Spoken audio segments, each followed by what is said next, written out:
If you scroll through Battlefield 6 groups right now, you'd think the franchise is about 3 days away from shutting its doors. You've seen the posts. Battlefield 6 has lost 65% of its players. Half-full lobbies. Panic threads. Screenshots of slow queues. Dead game comments from people you haven't seen since 2018. Is any of this true? Or are we looking at the usual internet phenomenon of a handful of loud claims getting shared faster than the facts can keep up? Let's find out.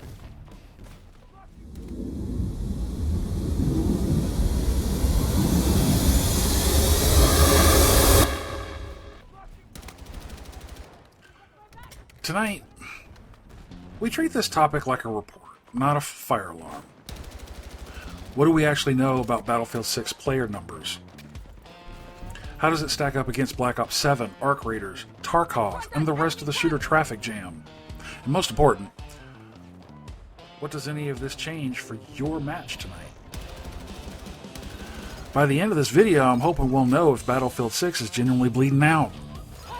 Or if we're just watching the usual post-launch hangover while everyone rotates between 5 games in a 9 to 5. You've probably seen the viral version of this post. Recent reports indicate Battlefield 6 player counts have dropped by 65% from its peak. It's got a long write-up, lots of concern, lots of "it's over," and of course the Call of Duty versus Battlefield scoreboard arguments. Here's the immediate problem. None of the posts link to actual telemetry. EA hasn't released a 65% statement. There is no public cross-platform dashboard for Battlefield 6. And none of the viral claims include sources. So we're going to break this down in 3 layers. What we know for sure, public and platform verified data. What's reasonable to infer, based on how shooters behave at launch. What's speculation, which is where the 65% number most likely lives. And while we do that, think like a player living real life, not a hype circle. You're not married to Battlefield 6.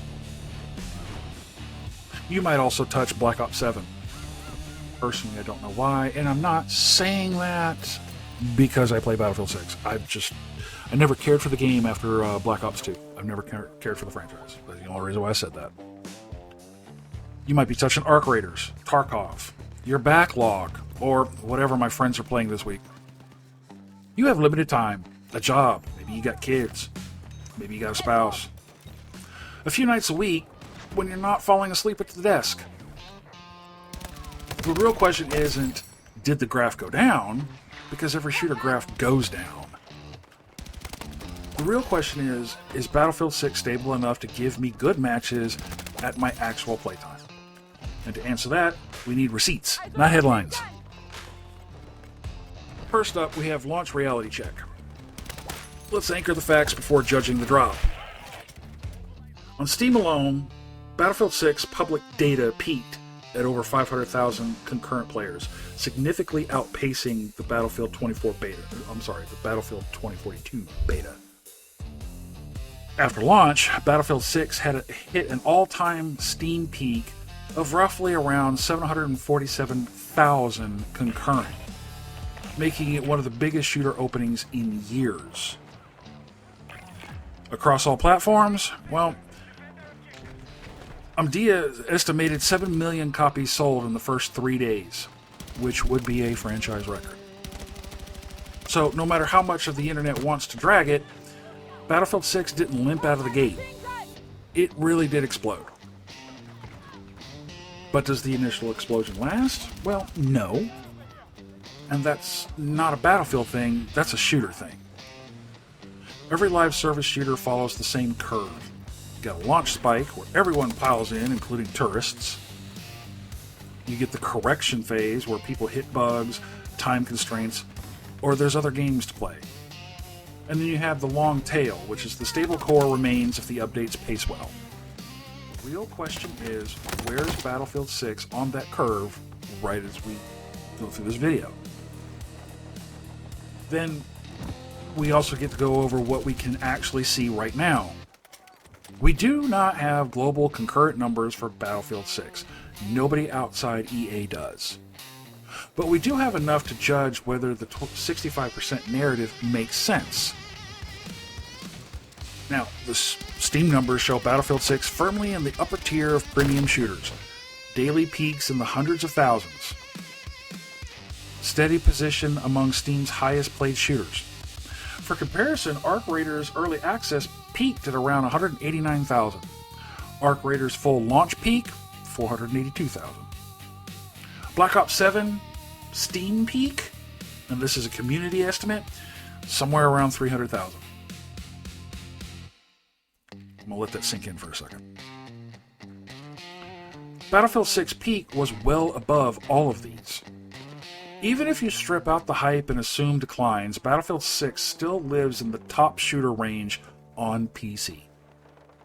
Now, does that prove the game's lost 65% of its peak? Not exactly. Because that 65% number is almost certainly talking about global, all-platform, active player count since peak day. But it does show one thing which has total clarity. Even after a 65% drop, Battlefield 6 would still dwarf most of its competitors. That's the part the viral post leaves out. How big is a 65% drop? Really? Well, let's put actual numbers behind the drama. If Battlefield's true global concurrent peak was, say, 5 million players, which is plausible across PC and console, a 65% drop leaves 1.75 million concurrent. Even if only half of those are online at the same time, you're still looking at fast matchmaking, full servers, stable region pools, viable mode rotation, a long-term core community. In other words, a 65% drop hurts EA's stock slides more than our Tuesday night match.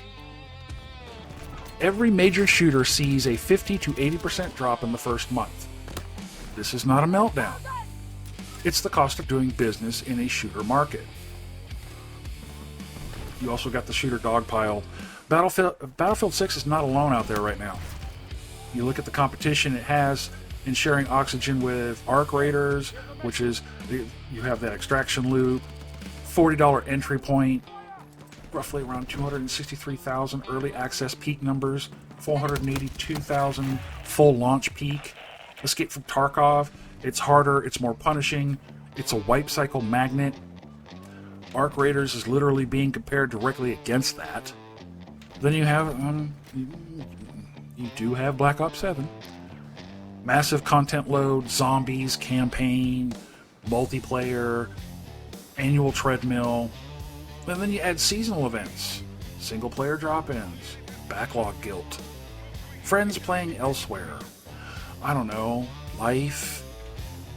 What looks like player drop is often rotation, not a rejection. People jump between games constantly. Oh, we cleared a campaign, we grinded for a weapon, let's try Arc Raiders. Let's play zombies for a few minutes. And then jump back into Battlefield 6 on content drop. Okay, it's Friday night, let's chill, let's rotate into Tarkov. And then repeat the cycle. This is not 2010 where one shooter owns your year. It's a buffet, and players are grazing. Now, let's bring this down to the level that actually matters. What does this change for your match today? Because charts don't shoot back, players do. Well, time of day and what I refer to as the dad window. The Battlefield 6 community is older.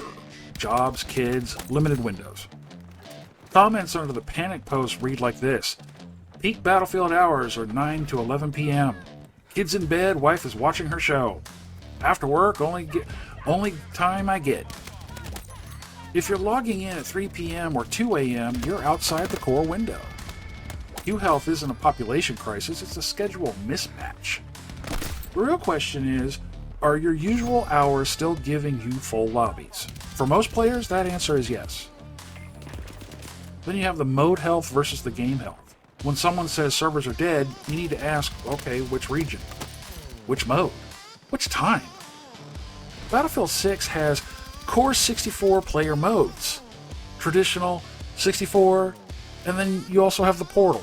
It also has the Battle Royale. Then there's the campaign. Then you have your niche playlists. A weak playlist is not a weak game. If a fringe Portal mode feels empty, that does not mean Conquest is dying. Then you got the skill bracket and perception. This part rarely gets talked about.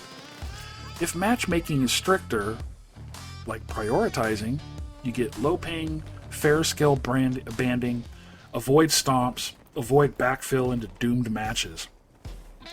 Then queues can feel slower even when the player base is massive.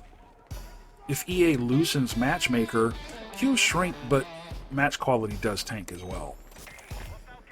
So, some people complaining about dead servers are actually feeling Matchmaker behavior, not population drops.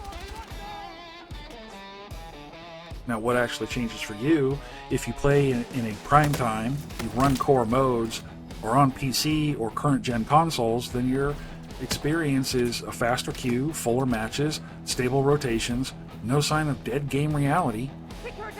Those niche playlists, you'll feel drops faster. Off hours, you'll notice empty pockets. But for the core Battlefield experience, Battlefield 6 is nowhere near a danger zone. Let's talk about why people rotate out, because it's rarely game bad uninstall. You got shooter fatigue and life logistics. This release window is stacked. You're asking adults with jobs and families to juggle Black Ops 7, Arc Raiders, Tarkov, their backlog, their friends' schedules, and their backlog, their own energy levels. Most people have 6 to 10 meaningful game sessions per week. Battlefield 6 is not losing players because of Doom, it's losing players to the clock. People bounce for a week and come back later. They're not defecting, they're just rotating out. Now, if you have expectation versus reality issues, well, Battlefield 6 launched under the Return to Form banner. After 2042's rough start, expectations were literally sky high. Even normal post-launch correction can feel like betrayal to people who expected 2010 retention curves, 2011 scope, infinite content, 0 bugs, a hit every patch. Reality never matches fantasy. So, emotions ramp up, and when the player base is still healthy. The actual pain points... Look, man, just because the Doomsayer narrative is exaggerated doesn't mean everything is perfect. 3 real issues do push players temporarily away. That's progression friction, mode bloat, communication gaps. I mean, if devs go quiet, community anxiety fills the void. These are all solvable problems. We've seen DICE climb out of deeper holes. But they only get fixed if the conversation is grounded in reality, not viral claims. So, what we know, Battlefield 6 launched huge. Record Steam peaks, record franchise sales, strong early engagement. The shooter market is flooded, and Battlefield 6 is competing with some of the biggest titles in years. The viral 65% drop claim lacks sources and contradicts platform-verified data. And what it means to you? If you play prime time, Battlefield 6 is stable and fully alive. If you're in the niche mode or off hours, you'll see thinning faster, and that's normal in every Battlefield. Your job isn't choose the winning game, it's figuring out where your limited sessions go each week. So, everything's fine, nothing to see here, everything's cool. So, I hope you guys enjoyed the video. I am interested in what time you guys play, what region, what modes are your favorite, and what does your matchmaking look like this week, if you're playing this game or other titles. Let me know in the comments below. Now, before you go, please, this month's Veteran Organization Spotlight is MSGA. If you don't check anything else out tonight, please check that out. The link is in the description below. Until the next one, out.